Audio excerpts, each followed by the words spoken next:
نیکی یہ نہیں ہے کہ تم اپنے چہرے مشرق یا مغرب کی طرف کر لو، جس طرح کہ یہود اور نصارہ کرتے تھے، مخصوص رنگوں کے لباس پہن کر، مخصوص طرز کے پٹکے پہن کر اور مخصوص رسوم و رواج کے ساتھ الجھ کے رہ جانا، یہ دین نہیں ہے۔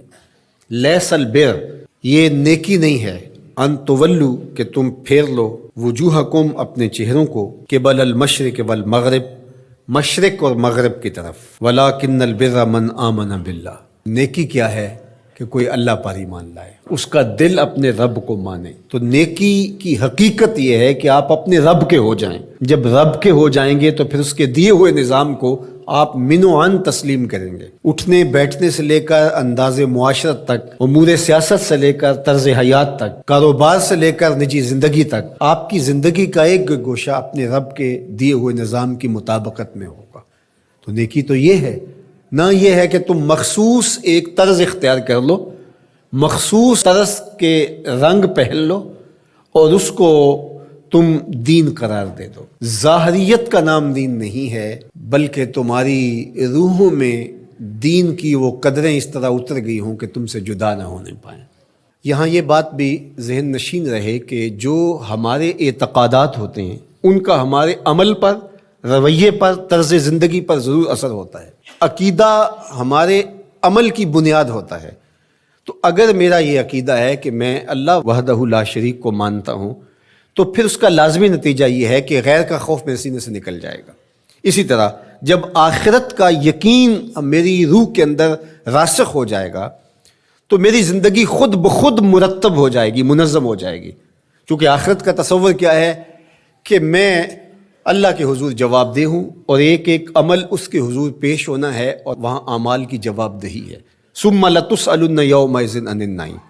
تو پھر کس طرح میں بند کمرے کے اندر بھی جرم کر سکتا ہوں جب یہ عقیدہ میرے ساتھ جڑ گیا ہے؟ جب ہم اپنے عمل میں کمزور ہوتے ہیں تو ہمارے عقیدے کے اندر کچھ جھول ہوتی ہے، کمزوری ہوتی ہے، اس کمزوری کی وجہ سے عمل کمزور ہوتا ہے۔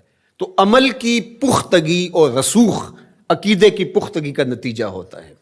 تو اس لیے سب سے پہلے جو چیزیں بیان فرمائی ان کا تعلق جڑا تھا عقائد سے۔ اب دوسری بات جو بر کی تشریح کرتے ہوئے ارشاد فرمایا، وَآتَ الْمَالَ عَلَىٰ حُبِّهِ ذَوِي الْقُرْبَىٰ وَالْيَتَامَىٰ وَالْمَسَاكِينَ وَابْنَ السَّبِيلِ وَالسَّائِلِينَ وَفِي الرِّقَابِ، اور مال کو خرچ کرنا علی حبہ، اس کی محبت کے باوصف۔ مال کی اگر محبت یا ضرورت نہیں ہے تو پھر اس کو خرچ کر دینا، صرف کر دینا، یہ کمال نہیں ہوتا۔ کمال اس وقت ہے جب اس کی شدید احتیاج آپ کو بھی موجود ہو۔ اس لیے صحت مند آدمی جو جوان بھی ہو اور اس کو ضرورت بھی ہو، اس کا صدقہ کرنا اس کے صدقے کرنے سے بہتر ہے جو مخمصے کے عالم کے اندر جب موت و حیات کی کشمکش ہو تو وہ صدقہ کر دے، اپنا مال خیرات کر دے۔ عمومی طور پہ ایک مخفی دولت کی محبت جو ہمارے سینوں میں ایک حد تک موجود ہوتی ہے، وہ یہ ہے کہ جب اللہ ہمیں مال دیتا ہے تو بعض اوقات کچھ لوگ کہتے ہیں کہ ابھی میں اس مال کو بڑھاتا چلا جاؤں گا اور اپنی ساری ضروریات بھی پورا کرتا چلا جاؤں گا اور بہت حجم ہو جائے گا تو پھر اس سے کوئی بڑا کام کروں گا۔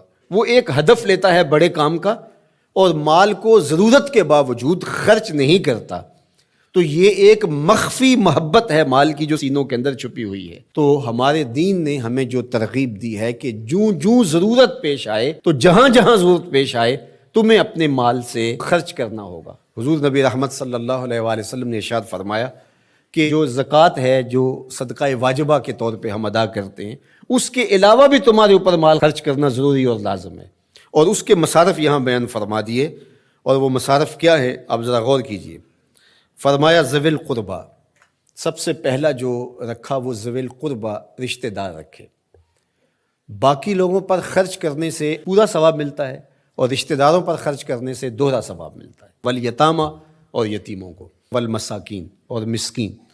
مسکین اس کو کہتے ہیں جس کے پاس 2 وقت کا کھانا موجود نہ ہو۔ وابن السبیل، اور جو مسافر ہے، والسائلین، اور جو مانگنے والے ہیں۔ تو اگر اس کے پاس 2 وقت کا کھانا نہیں ہے تو وہ اگر مانگے بقدر کفاف اور 2 وقت کا کھانا مل جائے تو پھر مانگنا ترک کر دے تو اس کے لیے جائز ہے اور شریعت اس کو روکتی نہیں، اور ایسے شخص کو دینا ثواب بھی ہے۔ لیکن جو شخص جمع کیے ہوئے ہو، اس کے پاس موجود ہو، دولت بڑھانے کے لیے یا عادتاً مانگتا ہو، تو ایسے شخص کو نہ دینا چاہیے اور نہ اس کی حوصلہ افزائی کرنی چاہیے۔ وفی الرقاب، اور جو غلام ہیں ان کو غلامی کے بوجھ سے آزاد کرنے کے لیے مال خرچ کرنا۔ دور موجود کے اندر اگر کوئی قرض میں جکڑا ہوا ہے تو وہ بھی پھنسی ہوئی گردن ہے اس کو، اور میں سمجھتا ہوں کہ اس کے زمرے میں وہ شخص جس کی بیٹیاں جوان ہیں اور اس کے پاس کوئی رقم نہیں ہے کہ ان کی شادی کر سکے اور اس کی مدد کی جائے، تو یہ بھی اس سے ملتا جلتا حکم اس کے ساتھ یہ جڑ جائے گا کہ اس پھنسے ہوئے مجبور کی گردن کو چھڑایا جائے۔ وَأَقَامَ الصَّلَاةَ وَآتَ الزَّکَاةَ، اور نماز قائم کرنا اور زکوٰۃ ادا کرنا، وَالْمُوفُونَ بِعَہْدِهِمْ إِذَا عَاهَدُوا، اور